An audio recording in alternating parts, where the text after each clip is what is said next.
Welcome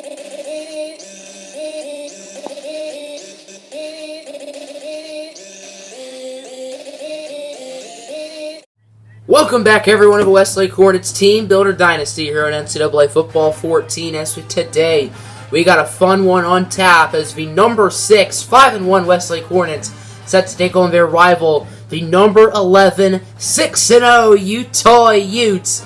As this game has a huge implication on the conference, both of these teams undefeated in Pac-12 play, and that will change today. As Westlake is actually number 7, my bad, not number 6. These two teams are big rivals. The rivalry is known as the Great Salt Lake Clash. And of Westlake's rivals being Utah, Utah State, and BYU, Utah definitely gives them the most trouble, and the Utes are definitely the best of the three. It just said ranked clash. Coincidence? I think not. Anyway, this is a big game for Westlake on the recruiting trail, as last week Westlake only had one player visiting, kicker Volker Gods, who actually committed after the visit, the Matt Fellows replacement, but this week, the number 1 quarterback in the nation, Stephen Westwood, the number 3 wide receiver in the nation, Khalil Corbin, and the number 2 middle linebacker, Tommy Fitzpatrick. 3 big names that the Hornets need to get. Stephen Westwood looks like a lock, but Corbin and Fitzpatrick might be a little bit more challenging. Welcome to the Hornets Test here in Burmester, Utah. Number 11, Utah, taking on number 7, Westlake. The Hornets, like usual, will be starting out on defense. This Utah squad is led by the dynamic duo of Cam Rogers at quarterback and Darius Jackson Jr. at running back. One of the most electrifying backfields in the country. As on first down, Cam Rogers loses 4. That's for redshirt freshman Ray Johnson, with the tackle for loss stuffing him up like Thanksgiving turkey. Gobble, gobble. Ray Johnson got off to a pretty hot start to begin the season, but has sort of been quiet the past couple of weeks. It's good to see him making a play there as it's 3rd and 8 for the Utes. Here's Cam Rogers over to Moore. Moore breaks the tackle from Leon Moore. Coincidence? And that'll be a first down inside the 10. Westlake's defense was somewhat shaky last week against Indiana, especially in the first half. Second half, they were really solid as the Hoosiers did not score a single point after going to the locker room. Here's Rogers, no time to throw it. That's Cole Spencer with the sack, as Cole Spencer has been incredible here in his Westlake career, and already just halfway through the season has broken the record for most sacks in a season for a Westlake Hornet, breaking the record from Conrad Novak. Conrad Novak has owned that record since the very first season of Westlake football, and now it's broken 7 years later. Very curious to see how many sacks Cole Spencer ends up with, as the Utah Utes will kick the field goal. It is right down Main Street, and they will take a 3-0 lead. So we have an EA Sports Studio update, and the Navy midshipmen will continue their undefeated season. So they are now 5-0, barely getting by the Tulsa Golden Hurricane by a score of 34-31. Westlake's offense looked shaky last week. Peyton Curtis did not have the best of games in his return. Let's see if he can improve today and have a very big game against his rival, the Utah Utes. As Curtis on first down with a dart down the field for the senior Everett Lemieux. Lemieux did have a very good week last week. Credit to him. Right now, Peyton Curtis is looking like his usual self, and last week's performance might be just an anomaly, which is very good news for Westlake. 2nd and 9. Here's Curtis looking to throw it. Curtis under pressure, taking a shot from the end zone. Malik Brown catches it for 6. As Curtis just lobbed it up, hoping he got lucky, and sure enough, Malik Brown gets it for a Hornet touchdown, and they will take the lead. What a pass from Curtis, and nice route from Malik Brown to get the ball. Utah's offense was able to get a field goal on their last drive. Very solid, but I'm sure they're hoping for more. So on first down, Rogers, short pass for Alford, and he's going to be lit up like a Christmas tree. Jeremy Harrington is the one who brings him down. There are a decent amount of Utah fans here, which isn't too surprising as Salt Lake City isn't that far away from Burmester. 1:10 left to go here in the first. Short handoff for Darius Jackson Jr., and he had nowhere to run as Derek Berry was there the whole time, and DJJ loses a yard. 3rd down and 7. Utah is 2 for 3, 1 for 1 on this drive. On 3rd downs is Cam Rogers looking to throw it. Rogers over to McKinney, who drops the football. That was right in his hands, but instead Utah will have to punt. Obviously, Westlake's offense did nothing last week until late in the first half, and today, Westlake's offense has been pretty much flawless up to this point, as this will be the last play of the quarter. Curtis, he will be sacked on first down for a loss of 15, and I guess it's flawless no more. Mark Perry with the sack. Westlake does lead it 7-3. Third down and 25 here for Westlake. Curtis and Savage in the backfield, as Peyton Curtis will look to throw it. Curtis has a wide open man deep. That is Everett Lemieux. The cornerback just decided not to cover him, and Lemieux will take it 68 yards to the house, and the Hornets will extend their lead. I don't know what on earth that kind of defense was. I guess Utah was in zone coverage, and the safety was not able to get there quick enough, and Lemieux and his speed were able to outrun all the Utah defenders for a Hornets score. This Westlake team looks nothing like they did last week, as offensively they were a mess, and Indiana's offense was playing really well in the first half, so credit to the Hornets for really improving, as Doug Alford loses 4 on the run. Adam Alexander is the one who brings him down. Alexander had a pick 6 last week, the only points of the first half until the last 10 seconds. Now all of a sudden it's third down and 8 for the Utes. And this third down conversion just got a lot harder as Rogers under pressure, and he will be sacked. Owen Jackson and Ray Johnson both there. They will give it to Johnson, and that'll force another Utah punt. Westlake's offense had a 3-and-out. However, due to having good field position, they're still going to have a reasonably close field goal from 47 yards out. The kick from Matt Fellows, it's up, and it is off the crossbar and no good, as that one barely missed. As we have an EA Sports Studio update, the Oregon Ducks, who barely lost to Stanford a week ago, currently up 10-0 in Eugene to the Boise State Broncos. It is second down and 2 here for the Utah Utes, as Cameron Johnson keeps it on the option, or Cameron Rogers, sorry, but Owen Jackson having none of that.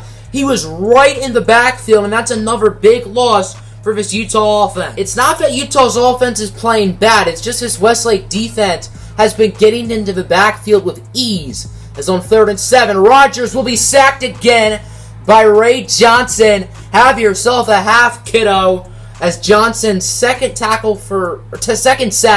3rd tackle for a loss here in half number 1. Hornets have a little bit under 2 minutes left to go here in the first half. Let's see if they can extend their lead. 2nd and 7, Curtis looking for Nigel Wiggins. Wiggins pushed out of bounds for a gain of 24. Wiggins was very quiet last week, but so far today has been very solid. 4 catches for 70 yards. Nice play right there from the redshirt sophomores, Curtis and Wiggins. First down, 1.5 minutes left. Curtis finds Everett Lemieux, and Lemieux gets his second touchdown of the day. And this one is getting even uglier for Utah, as their undefeated season is in legit jeopardy with 1:26 left in the half. Hornets up 21-3. 1:23 left in the half. Utah needs a nice drive or else they are in big trouble. First down, Cam Rogers looking to throw it. Rogers under pressure. He loses the football. That's Cole Spencer who forces it, and Quentin Scales will recover. That play was the 17th sack on the year for Cole Spencer, and saying that is ridiculous as it actually is. 35 seconds left in the half. White in at quarterback. I guess Cam Rogers got hurt. And guess who's there for the sack? Cole Spencer is 3rd of the day, 18th of the year. This clock just keeps on ticking as White on 2nd and 18. Over to Darius Jackson, and Jackson with first down, and Utah's now in field goal range. Utah's going to go for the field goal, just trying to make it a 15-point game. Cam Rogers has an abdominal strain. He will be back in the game shortly, as the kick is up, and it is money. And the Utes will make this game a little bit closer. Both teams started this second half off with 3-and-outs. Westlake has the ball.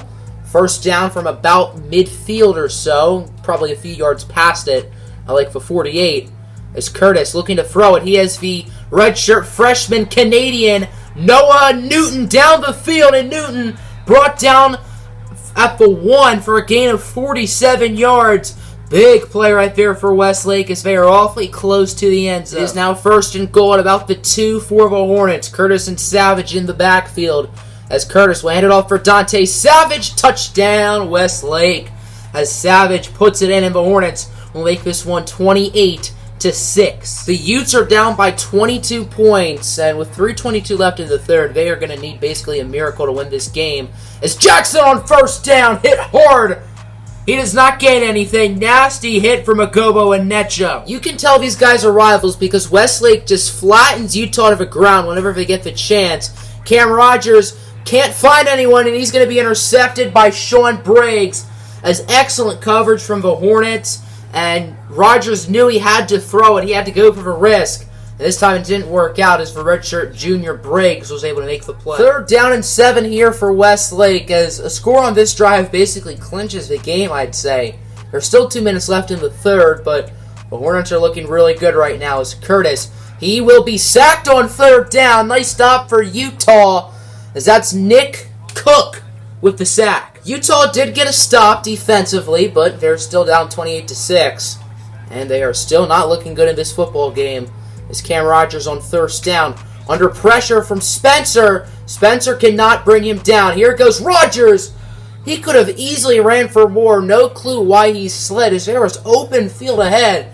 But still nice run nonetheless. The Utah Utes now have it at around the 43-ish yard line here on 1st down. 1:05 left to go in the third, as it'll be a handoff for Darius Jackson. He loses another 2 yards as he has had no running room all day long. That's Owen Jackson with the tackle. By the way, those two, as you can tell by their skin color, are not related. 3rd quarter in the books, and while it's not likely, a comeback for Utah is possible. That's all we'll leave it to. As on 1st down, handoff for Darius Jackson Jr. to start off the 4th. And he will get to about the 1 yard line, maybe the 2. He actually got it to the 3 yard line as it's 1st and goal at the 3. Rogers under center. He's going to look to throw it. Rogers scrambling, touchdown, Utah. As Cam Rogers with the Utes' first touchdown of the day. And now a very important 2-point conversion. Obviously, Utah's going to go for 2 here, try to make it a 14-point game. And if they miss, it will be a 16-point game. As Rogers looking to throw it. And he has no time. Owen Jackson brings him down, and we have an EA Sports Studio update as the Oregon Ducks look like they have this game on lockdown, 31-10 with 3 passing touchdowns from Burke. Utah can still score 2 touchdowns and get 2-point conversions, but it's very unlikely, and the Hornets should certainly win this game, bearing a big collapse. There's Peyton Curtis looking to throw it. Curtis under pressure, and he will throw it away, and we got a flag on the play. Roughing the passer, a late hit on Curtis, 15 yards. That's a huge penalty, as it would have been 3rd down.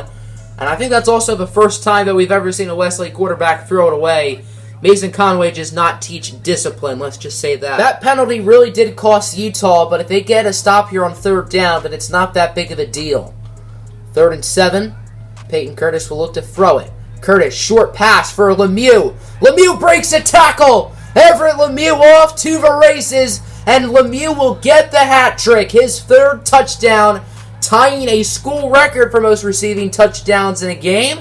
And the Hornets have officially pretty much ended this game and ended Utah's hopes of completing an undefeated season. Utah has it back, down by 22 once again.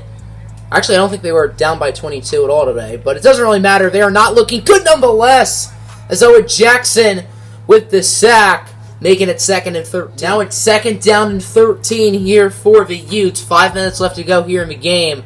As Rogers under pressure, he will be sacked again. Once again, I can't really tell if it's Jackson or Johnson. They will give it to Ray Johnson, his 3rd sack of the day. As Westlake's defensive ends have combined for 6 in this one. The Hornets pass rush with a very good performance so far. As a team, Westlake has 7 sacks in this one. This pass rush might be the most scariest in college football. 3rd down, screen pass, and it's going to be picked off by Owen Jackson. And he will take that to the house for a Westlake touchdown. The first career touchdown for Owen. Hits Dick Jackson, and the Hornets will make it a 30-possession lead as he read the screenplay like a book. That is his 2nd career INT and his 1st career one to the house. They were just saying, what a matchup this is. Oregon won by 21. Big deal. And then this one is actually a good game. Washington State taking on Arizona State. Sun Devils having a little bit of trouble with the 1-4 Cougars. They are winning 31-28. These are two of the top 11 teams in the nation and their rivals, so I was expecting a bloodbath. And we got anything but. Westlake absolutely dominating, winning 42-12. Utah is no longer undefeated, as Peyton Curtis looks like his old self, over 340 yards, 4 touchdowns for him. Big day for the senior Everett Lemieux, 5 catches, 188 yards, and 3 touchdowns. Ray Johnson with a career day. Cole Spencer was great. Owen Jackson with his first career touchdown, and the Hornets will improve to 6-1. Utah will go down to 6-1.